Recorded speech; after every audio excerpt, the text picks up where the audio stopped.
चणा मसाला। आता छोले असो किंवा चवळी, पांढरे चणे असो किंवा काळे चणे, सगळं काही कमाल बने। सन्मानित चेअरमन सन्माननीय राजेश वजनेजी,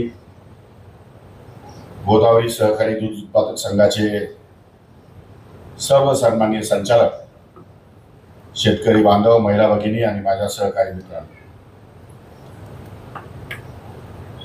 खूप दिवसानंतर कोपरगावला राजकीय एका मोठ्या सभेच्या निमित्ताने या ठिकाणी येणं झालं। खरं म्हणजे मी सुरुवातीला आपली या ठिकाणी क्षमा मागितली पाहिजे वर्धने साहेब, हे आमचं कसं आहे विंचवाचं बिराड पाठीशी, त्यामुळे सकाळीच खूप लोक येऊन बसतात आणि लोकांना टाळता येत नाही, कारण आम्हाला सगळी सर्कस करावी लागते। त्यामुळे येण्यासाठी मला थोडा उशीर झाला, त्यामुळे मी आपल्या सर्वांची थोडीशी दिलगिरी व्यक्त करतो। परंतु सावेसाहेब हे माझ्या शेजारी, म्हणजे माझा मतदारसंघ संपला की यांचा मतदारसंघ सुरू होतो, त्यामुळे या तालुक्यातल्या राजकीय हालचाली, या तालुक्यातले व्यक्तिमत्व, या तालुक्यामधले विकास, या तालुक्यातले कारखाने, या तालुक्यामध्ये दूध संघ, या सर्वांशी तसा आम्ही फार जवळून परिचित आहे। फार आमचा संबंध जरी कोपरगावकडे नसला तरी सुद्धा राजकीय दृष्ट्या या तालुक्यातली जी काही दिशा आहे ती सहज या ठिकाणी आपल्या लक्षात येते। कैलासवासी नामदेवराव अण्णा हे अतिशय सोज्वळ व्यक्तिमत्व होते, अतिशय हरहुन्नरी, सामान्याच्या सामान्य माणसाच्या कुटुंबामध्ये कुठलाही कार्यक्रम असला की अण्णा नेहमी पुढाकार घ्यायचे। अगदी वाढण्यापासून तर त्या कुटुंबाचा कार्यक्रम संपेपर्यंत अण्णांचा सहभाग हा आपल्या सर्वांना अतिशय जवळून परिचित आहे। मला फार कमी वेळ त्यांच्या सहवासामध्ये काम करण्याची संधी मिळाली, पण जेव्हा जेव्हा मी अण्णांना बघत होतो तेव्हा तेव्हा कोपरगाव तालुक्याच्या ज्या महत् व्यक्ती आहेत, मोठ्या व्यक्ती आहेत, त्या मोठ्या व्यक्तींमध्ये अण्णाचं एक अनन्यसाधारण मत होतं। अतिशय कृतिशील माणूस, कर्तव्यदक्ष माणूस।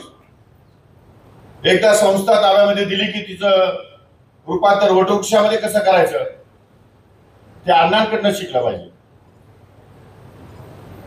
या संघाचं नेतृत्व करत असताना हा संघ आज खूप मोठ्या पदावर या ठिकाणी, मोठ्या दर्जाच्या ठिकाणी या ठिकाणी येऊन पोहोचवलेला आहे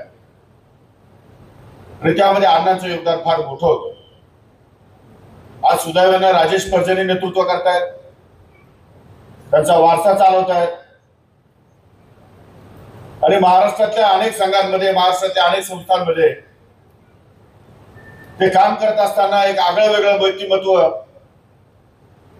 अण्णांचं रूप त्यांच्यामध्ये या ठिकाणी आम्हाला अनेक वेळा बघायला मिळतं। मागच्याच 7-8 महिन्यापूर्वी महानंदाचे या ठिकाणी विलिनीकरण होत असताना national dairy development board NDDB चे चेअरमन आणि मी त्या संचालक मंडळामध्ये होतो सावेसाहेब महानंदाच्या। मी राजेश पर्जने आमचे चेअरमन होते, मी त्यांना आग्रह केला ही संस्था आपल्याला NDDB मध्ये विलीन करावी लागेल। जोपर्यंत ही संस्था NDDB मध्ये विलीन होत नाही तोपर्यंत ही संस्था उदयास येणार नाही, नफा या ठिकाणी प्राप्त होणार नाही, चांगल्या प्रकारचे व्यवस्थापन मिळणार नाही आणि शेतकऱ्यांच्या दुधाला योग्य तो भाव मिळणार नाही। आम्ही विखे साहेब मंत्री होते, विखे साहेबांनी पुढाकार घेतला, राधाकृष्ण विखे साहेबांनी, आणि आज NDDB मध्ये महानंदा या ठिकाणी विलिनीकरण केलं। मी NDDBच्या चेअरमनला विनंती केली की काही झालं तरी राजेश पर्जने आमचे चेअरमन आहेत, त्यांना तुम्ही NDDB वरती काम करण्याची संधी द्या आमच्या संचालक मंडळामध्ये, आणि त्यांनी सुद्धा ती गोष्ट मान्य केली। त्याचा सूचक मीच आहे। मला कल्पना आहे मला शून्यातून विश्व निर्माण करायचे, तुम्हाला विश्वातून विश्व निर्माण करायचे। त्यामुळे मला काम करत असताना वनमॅन शो आहे, मला सगळं एकट्याच करावं लागतं। लोकांचे प्रश्न मला शोधावे लागतात, त्याच्या अडचणी सोडवण्यासाठी पुढाकार घ्यावा लागतो, वेगवेगळ्या क्षेत्रामध्ये काम करावं लागतं। 8 क्षेत्र वाटलेली आहे आणि आपण ज्या ज्या क्षेत्रामध्ये काम करतो ते क्षेत्र आपण एकदम जीव घालून जीव तोडून या ठिकाणी काम करतात आणि सहकार्याच्या संस्था खऱ्या अर्थानं आज नगर जिल्ह्यामध्ये आपल्याला अतिशय दिमाखानं उभ्या राहिलेल्या दिसतात। आज आमच्या नाशिक जिल्ह्यामध्ये त्या तुलनेने सहकार या ठिकाणी फार अडचणीत आलेला आहे। त्यामध्ये अनेक कारणं असतील, संचालक मंडळाचं मॅनेजमेंटचं काही कारण असू शकेल, आपसातले मतभेद कारण असू शकतील, पण काही कारण असले तर सहकारी संस्था जोपर्यंत जगणार नाही तोपर्यंत आपल्याला राजकारण करायला जागा शिल्लक राहणार नाही। आज देश पातळीवर अमितभाई शाह यांनी सहकारिता वर्ष म्हणून या ठिकाणी साजरा करण्याचा निर्णय घेतला आहे आणि सहकार मंत्री म्हणून, देशाचे सहकार मंत्री म्हणून खातं त्या ठिकाणी या देशाचे पंतप्रधान माननीय नरेंद्रजी मोदी यांनी निर्माण केलं आहे आणि त्याची सर्वस्वी जबाबदारी अमितभाई शाह यांच्यावर सोपवलेली आहे। आता साहेबांनी सांगितल्याप्रमाणे 11-11.5 संस्थांची नोंदणी या ठिकाणी महाराष्ट्रात झालेली आहे। अधिकची नोंदणी अपेक्षित आणि या संस्थांच्या माध्यमातून महाराष्ट्रातल्या तमाम शेतकऱ्यांना या ठिकाणी जास्तीत जास्त सुविधा कशा उपलब्ध होतील या दृष्टिकोनातून सरकारचा प्रयत्न असणार आहे। खरं म्हणजे साहेब तसं बघितलं तर या दूध धंद्यामध्ये फार कमी सहकारी संस्था उपलब्ध आहेत। गावच्या सहकारी संस्थेला ऑडिट फी लागते, संघाला ऑडिट फी लागते, एकाच लिटरवरती 2-2 वेळा ऑडिट फीचे पैसे भरावे लागतात। त्यांचं रेकॉर्ड मेंटेन करण्यासाठी चांगल्या दर्जाचा सचिव या ठिकाणी काम करत नाही। ऑटोमेशन भरपूर आलेलं आहे पण स्टाफ पाहिजे तसं काम करायला मिळत नाही आणि दुर्दैवानं महाराष्ट्रामध्ये जे काही सहकार्याचं जाळं आहे ते या धंद्याचा हळूहळू या ठिकाणी कमी होत आहे। आमचा शेतकरी बांधव दूध धंद्यामध्ये जास्त या ठिकाणी लक्ष देतो आणि या धंद्यामधून आपल्याला दुधापासूनच उत्पन्न आहे अशा प्रकारचा समज निर्माण करून फक्त तेवढ्यापुरतच नफा आणि तोटा याचा विचार करतो। पण त्याही पेक्षा पुढे जाऊन भविष्य काळामध्ये आपल्याला पुन्हा नैसर्गिक शेतीकडे वळावं लागेल आणि शेणाच्या माध्यमातून, मूत्राच्या माध्यमातून काही ऑर्गॅनिक औषधे तयार करून आपल्याला शेतीमध्ये त्याचे प्रयोग करायला लागतील, ज्याची किंमत या ठिकाणी आपल्याला निश्चितपणे दुधापेक्षा अधिकची मिळेल अशा प्रकारची परिस्थिती भविष्य काळामध्ये निर्माण करावी लागेल। त्याशिवाय शेतकरी सर्वाइव्ह होणार नाही आणि रासायनिक पद्धतीने आपण शेती तयार करत असल्यामुळे रासायनिक पदार्थांमुळे आपल्या शरीरावर आणि ज्या ज्या कंझ्युमर लोकांनी त्याचा वापर केला त्यांच्या संपूर्ण खाद्यावर, त्यांच्या इमेजवर या ठिकाणी खूप मोठा परिणाम झालेला आहे आणि मोठ्या प्रमाणामध्ये रोगाचा प्रादुर्भाव हा या ठिकाणी समाजामध्ये आपल्याला बघायला मिळतो आणि त्यामुळे रासायनिक शेतीकडे डायव्हर्ट होऊन आपण पुन्हा एकदा नैसर्गिक शेतीकडे वळायला पाहिजे। एकच त्यामध्ये सस्टेनेबल फार्मिंग जर करायचं असेल तर 2 पैसे उत्पन्न जास्त मिळालं तरच या ठिकाणी शेतकरी त्याच्याकडे वळू शकतो, अन्यथा शेतकऱ्यांना सुद्धा आर्थिक विवंचनेमध्ये या ठिकाणी सामोरं जावं लागतं। त्यामुळे उत्पादन खर्च कमी आणि उत्पादकता, क्वालिटी उत्पादकता ज्याला आपण म्हणतो ती वाढवून आणि त्याचा दर या ठिकाणी जर वाढवला तर निश्चितपणे आपल्याला सस्टेनेबल फार्मिंग करता येईल, व्यवस्थित फार्मिंग होईल आणि त्या फार्मिंग मधून शेतकऱ्याला 2 पैसे मिळतील अशा प्रकारचं नियोजन भविष्य काळामध्ये आपल्याला करावं लागेल। मग त्यासाठी दूध संस्थेचा धंदा असेल, पणन विक्री केंद्र असतील, कृषी विभाग असेल आमचा, या सगळ्यांची साखळी या ठिकाणी जोडावी लागेल कारण शेवटी विक्री केल्याशिवाय शेतकऱ्यांना 2 पैसे मिळत नाही। कितीही माल उत्पादित केला, कितीही दूध उत्पादित केलं, कितीही क्वालिटी दर्जाचं उत्पादन निर्माण केलं पण त्याला विक्रीचे केंद्र व्यवस्थित मिळाले नाही आणि विक्रीला भाव व्यवस्थित मिळाला नाही तर त्या शेतकऱ्याला 2 पैसे मिळू शकणार नाही। त्या शेतकऱ्याची शेती ही सस्टेनेबल होणार नाही किंवा त्या ठिकाणी 100% शाश्वती त्याला त्या धंद्यामध्ये मिळणार नाही आणि शाश्वती मिळवण्यासाठी त्याला 2 पैसे या ठिकाणी उत्पन्न मिळणं अत्यंत आवश्यक आहे आणि त्यासाठी आपल्याला खऱ्या अर्थानं भविष्य काळात प्रयत्न करावे लागणार आहे। आजच्या घडीला सर्वात मोठा प्रश्न निर्माण झालाय तो मनुष्यबळ। शेतीवर काम करण्यासाठी मजूर मिळत नाही, मनुष्यबळ उपलब्ध होत नाही, त्यामुळे शेती दिवसेंदिवस महागत चालली। कुठल्याही लागवडीसाठी माणसं मिळत नाही, काढणीला आणि या सगळ्या गोष्टीसाठी जी काही मजुरांची या ठिकाणी आवश्यकता होती ती दुर्दैवाने हळूहळू या ठिकाणी कमी होत चालली। लोकसंख्या वाढते, लोकसंख्या भरमसाठ वाढते, पण या ठिकाणी शेतीवरती अवलंबून असणारा वर्ग आहे तो वर्ग हळूहळू या ठिकाणी कमी व्हायला लागलाय. त्याचं कारण शेती परवडत नाही, शेतीमध्ये 2 पैसे या ठिकाणी मिळत नाही, अशा प्रकारचा समज आमच्या शेतकरी बांधवांचा झालेला आहे. आणि शेवटच्या क्षणाला शेतकरी आमचा म्हणतो की शेती आम्हाला परवडत नाही. त्याचं कारण फक्त एकच आहे की त्याला 2 पैसे, त्याला शाश्वती मिळेल असे 2 पैसे मिळण्याची व्यवस्था या ठिकाणी आपण सरकार मार्फत उभी करू शकलो नाही. ही खऱ्या अर्थानं खंत आहे, हे खऱ्या अर्थानं आपल्या सर्वांचं दुर्दैव आहे. आणि म्हणून विक्री व्यवस्था प्रबळ केल्याशिवाय उत्पादकतेला फार या ठिकाणी महत्व प्राप्त होणार नाही. त्यामुळे कमी खर्चामध्ये चांगलं उत्पादन, जास्त उत्पादन आणि विक्रीची व्यवस्था यांची मूल्य साखळी जर आपण निर्माण केली आणि त्या साखळीच्या माध्यमातून जर या ठिकाणी आपण एकमेकाला जोडलं गेलो तर आणि तरच या ठिकाणी भविष्य काळ आपल्या दृष्टीनं उत्कृष्ट होऊ शकतो. कारण आजच्या घडीला देशामध्ये किती दूध कन्झम्पशन लागतं, किती दुधाचा वापर आपण होतो, किती दूध प्रत्यक्षात आपल्याला या ठिकाणी शेतकऱ्यांकडून किंवा या ठिकाणी दूध धंद्यावाल्याकडून किती मिळतं आणि प्रत्यक्षात किती दूध लागते याचा विचार केला.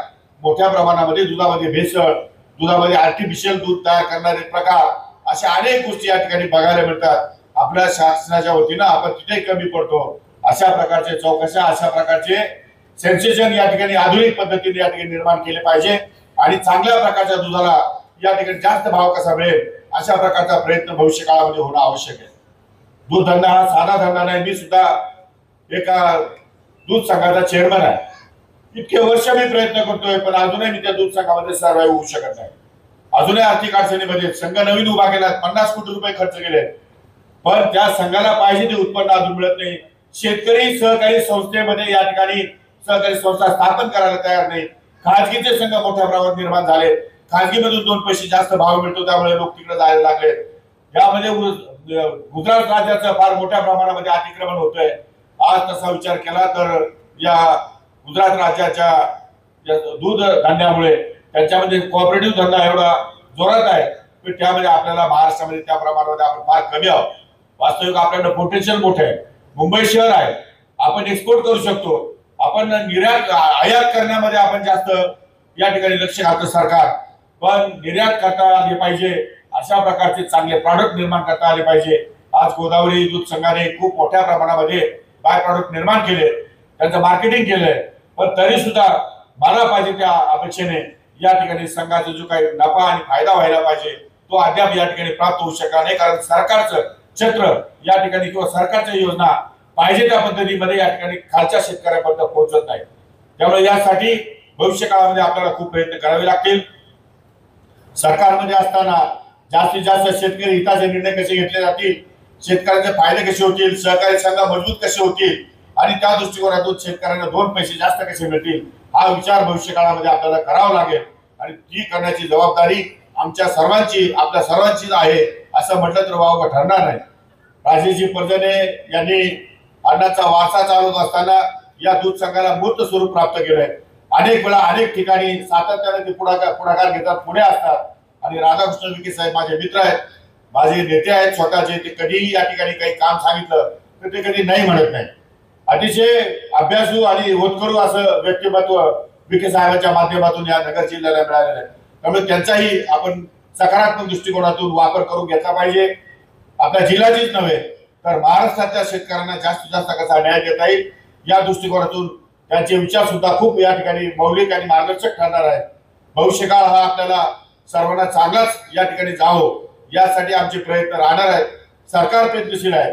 सरकारचे माननीय मुख्यमंत्री देवेंद्रजी फडणवीस, उपमुख्यमंत्री अजितदादा पवार आणि एकनाथजी शिंदे यांच्या नेतृत्वाखाली आज सरकारमध्ये आम्ही वेगवेगळ्या प्रकारची घोडदौड करण्याचा प्रयत्न करतोय. शेतीमध्ये सुद्धा फार आमूलाग्र बदल या ठिकाणी भविष्य काळात घडणार आहेत. मॅनलेस शेती कशी करता येईल याचा आम्ही विचार करतोय.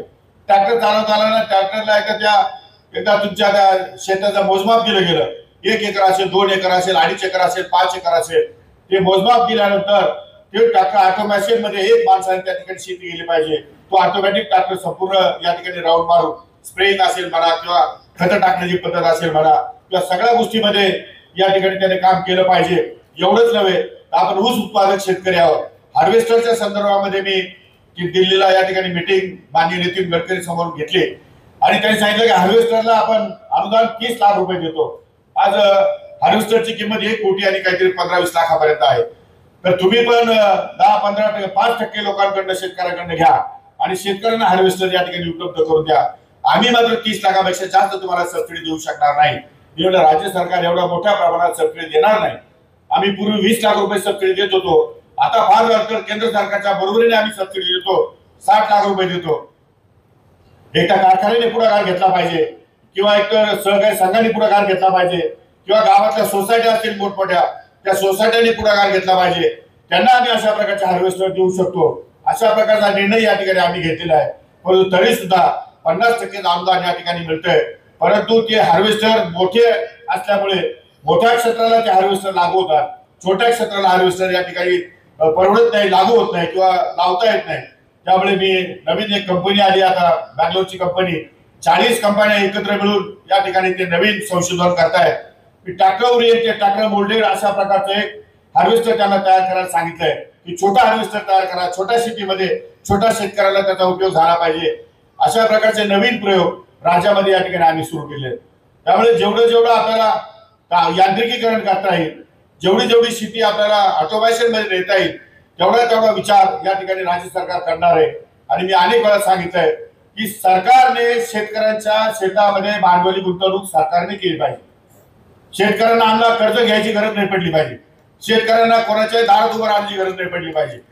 सरकारने पैसे टाकले पाहिजे. सरकारची जबाबदारी ड्रिपला पैसे सरकारने दिले पाहिजे, मल्चिंग पेपरला पैसे सरकारने दिले पाहिजे, क्रॉप कव्हरला पैसे सरकारने दिले पाहिजे, गोडाऊनला पैसे सरकारने दिले पाहिजे, त्याप्रमाणे कोल्ड चेनला पैसे सरकारने दिले पाहिजे, ट्रॅक्टरला पैसे सरकारने दिले पाहिजे. सगळ्या गोष्टीची गुंतवणूक हे सरकारने शेतीमध्ये करण्याची आवश्यकता आहे. जोपर्यंत सरकार शेतीमध्ये गुंतवणूक करणार नाही तोपर्यंत शेतकरी कर्जबाजारी होत राहील आणि तोपर्यंत त्याला उत्पादनाची शाश्वती मिळणार नाही. त्यामुळे भांडवली गुंतवणूक ही जोपर्यंत सरकार करत नाही शेतीमध्ये तोपर्यंत सरकारमध्ये अडचण निर्माण होतील. आणि म्हणून मी माननीय मुख्यमंत्री आणि दोन्ही उपमुख्यमंत्र्यांना विनंती केली. त्यांनी 5,000 कोटी रुपये प्रतिवर्षी भांडवली गुंतवणुकीसाठी या ठिकाणी कृषी विभागाला उपलब्ध करून दिले. 5 वर्षामध्ये 25,000 कोटी रुपये या ठिकाणी आम्ही त्यामध्ये गुंतवणूक करणार आहोत.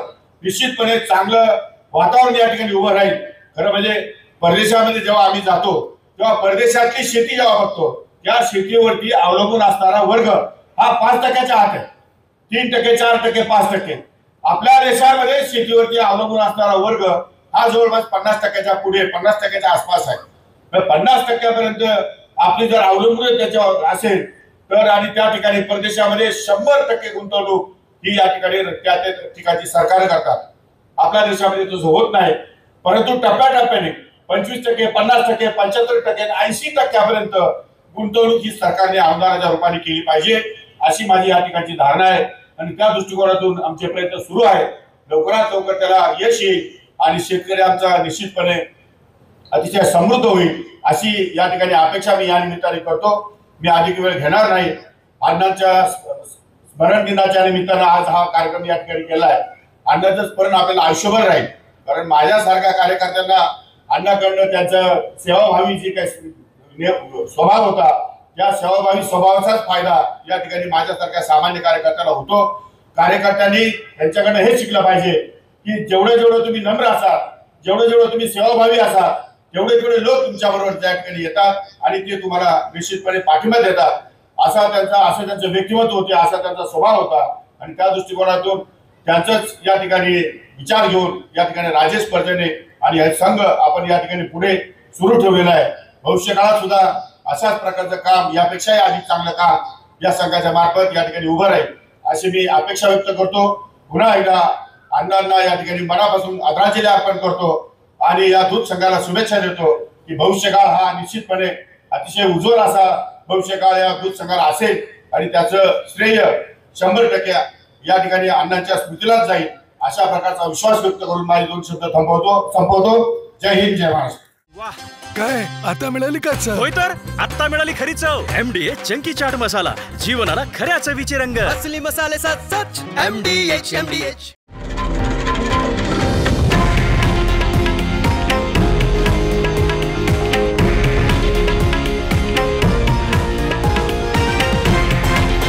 हे आहे देशातील नंबर 1 न्यूज नेटवर्क आणि आपण पाहत आहात TV9 मराठी, एकमेव.